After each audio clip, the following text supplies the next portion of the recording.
بسم اللہ الرحمن الرحیم۔ مفتی صاحب، جمعہ کے دن سورہ کہف پڑھنے کے جو فضائل بیان ہوئے ہیں، اگر کسی آدمی کو وقت نہ ملنے کی وجہ سے یا فرصت کے باوجود بھی جمعرات کے دن نماز مغرب کے بعد اگر یہ سورت پڑھ لی جائے تو وہی فضیلت حاصل ہو جائے گی یا نہیں؟ ایسے ہی سورہ یاسین اور اس کے بعد والی سورت جو جمعہ کے دن پڑھے پھر جو دعا مانگے وہ قبول ہوتی ہے؟ اگر جمعرات کے دن مغرب عشاء کے بعد پڑھی تو فضیلت حاصل ہو جائے گی یا نہیں؟ دیکھیں، جب آپ نے پڑھ لی ایک حرف پر 10 نیکیاں، یہ پڑھنے کی فضیلت تو بہت بڑی فضیلت ہے۔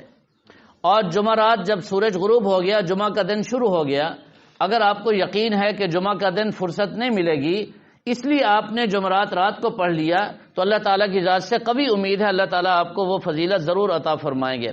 اور اگر جمعہ کے دن جمعہ کی نماز کے بعد یا پہلے کسی وقت بھی فرصت مل جائے پھر پڑھ لیں، قرآن پاک ہے، جتنا پڑھا جائے نور ہی نور ہے اور برکت ہی برکت ہے۔